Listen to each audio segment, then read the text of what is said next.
I've had a number of people tell me that there were very specific conditions and very specific warnings that you gave personally to the Taliban.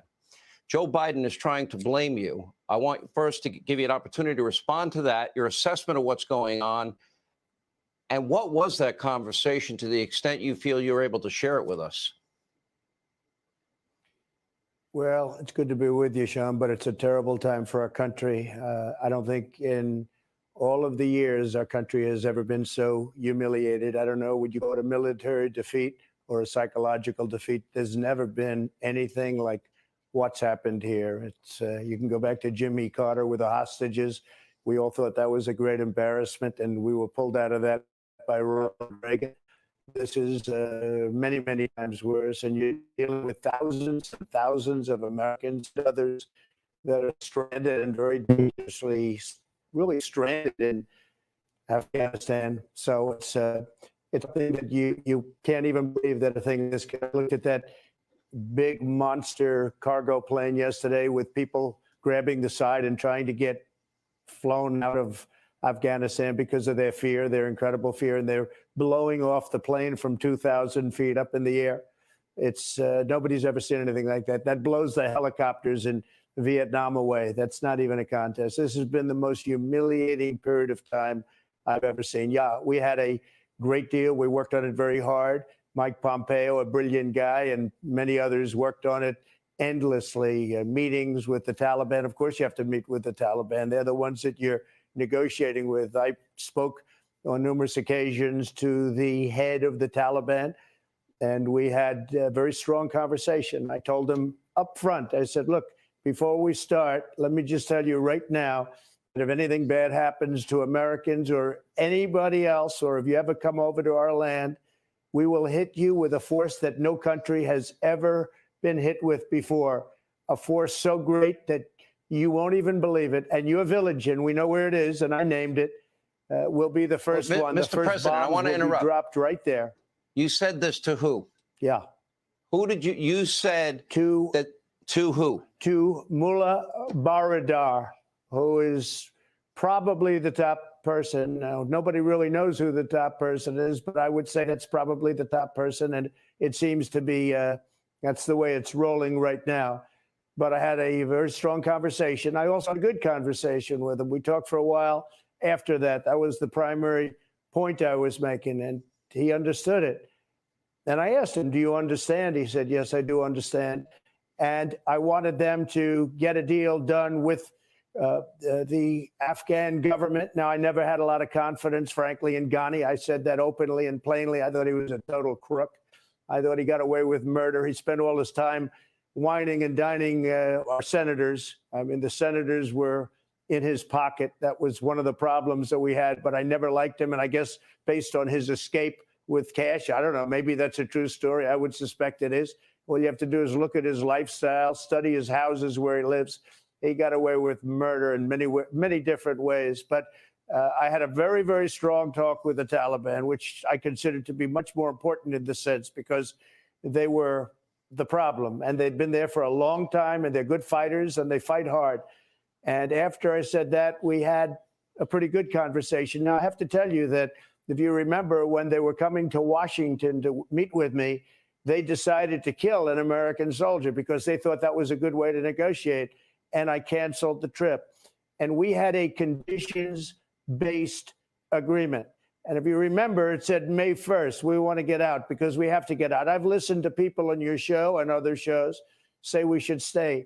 They don't know. We were spending $42 billion a year. $42 billion. Think of it, $42 billion. I understand Russia spends $50 billion a year for their entire military. We were spending $42 billion, not 1%. They were saying 1%. That's a lot of nonsense.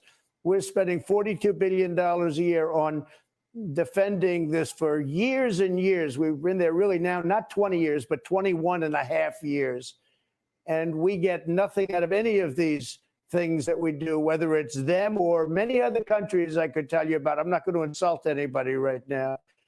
But to spend that kind of money and then to have people get on shows and say how inexpensive it was. And I have to tell you also that We lost no soldiers in the last year and a half because of me and because of the understanding that we had.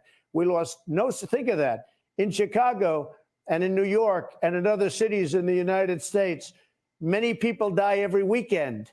We lost no soldiers in Afghanistan because they knew I wasn't going to put up with it. And that's what happened. So we had a very strong conversation. Let me ask you this, sir.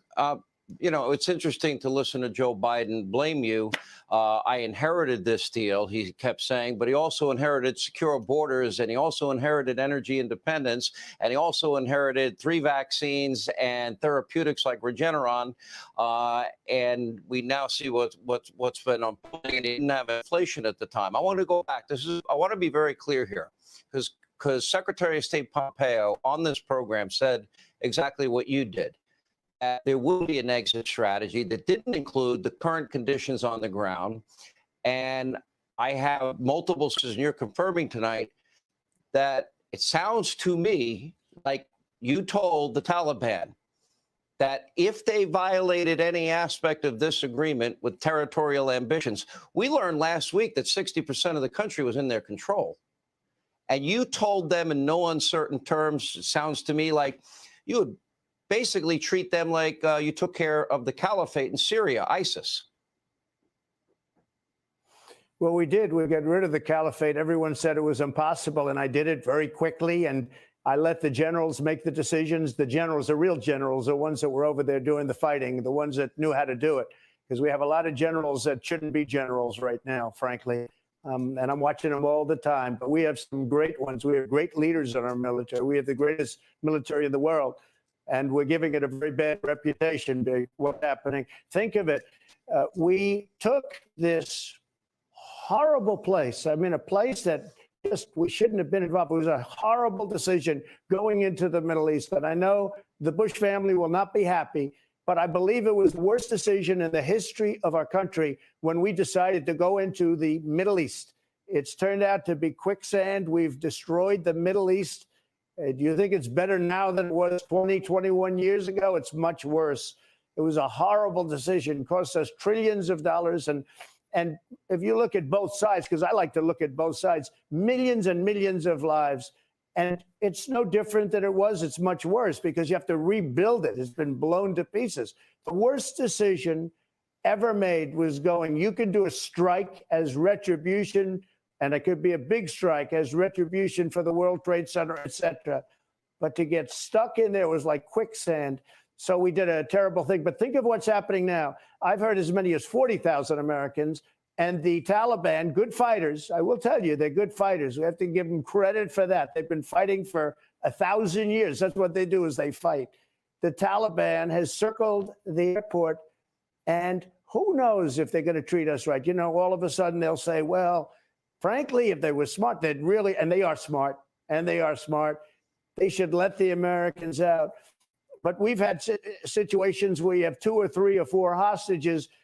We could have 40,000 Americans, not to mention others, like people that helped us in Afghanistan. So we've never had a situation like this. We have 40,000 potential hostages, a minimum of 11,000, but it could be as many as 40.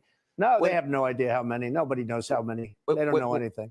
When Joe Biden told the country that he trusted that the Afghan military was so far superior, and there were over 300,000 strong, and they had an air force, and we wouldn't see what happened in Saigon, he couldn't have been more wrong.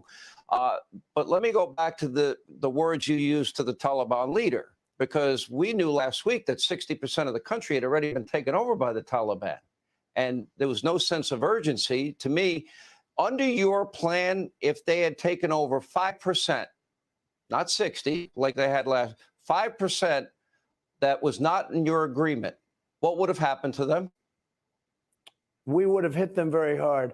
Again, the words are conditions, plural, conditions based.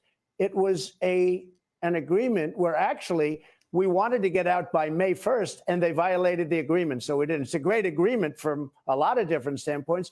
And frankly, Biden didn't have to even go by that agreement. He could have done, look what he's done to the border. We had the greatest border, southern border in the history of our country. We stopped drugs. We stopped human trafficking. We stop people from coming in, prisoners from coming in. Now you'll have, I mean, you have the worst people in the world. They're emptying their jails into our country. This is like the southern border, but it's handled even worse. Nobody handled the southern border worse than him. We had the most secure border we've ever had. Now we have by far the worst border we've ever had. Well, Afghanistan is the exact same thing. Think of this. We have a military. It's holding it. You know, I got it reduced down to 2,500 soldiers, and they were doing a good job. It was fine. It was a smaller force. I took it down from close to 20 to 2,500, and we were fine.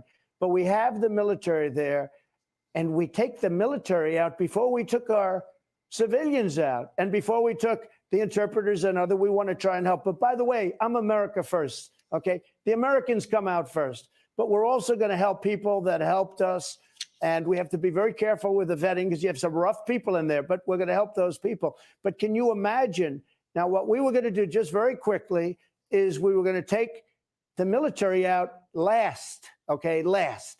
The people were coming out. They were going to come out, but the agreement was violated. So I held things back because we weren't going to do anything. Again, they weren't fulfilling their obligations and conditions. But here's just to finish. The people come out first. Then I was going to take all of the military equipment. We have billions and billions of dollars worth of new Black Hawk helicopters, brand new, that Russia now will be examining, and so will China, and so will everybody else to figure it because it's the greatest in the world. We have brand new Army tanks and all sorts of equipment, missiles. We have everything. I was going to take it out because I knew they weren't going to fight. Just one thing, and I have to say, and this is different from everyone else, I said, why are they fighting? Why are these Afghan soldiers fighting against the Taliban? And I was told some very bad information by a lot of different people. The fact is, they're among the highest paid soldiers in the world. They were doing it for a paycheck because once we stopped, once we left, they stopped fighting. So all of the people that talk about the bravery and everything, I say everybody's brave. But the fact is, our country was paying the Afghan soldiers a fortune. So we were sort of bribing them to fight. And that's not what it's all about. It's a great thing that we're getting out, but nobody has ever handled a withdrawal worse than Joe Biden. This is the greatest embarrassment, I believe, in the history of our country.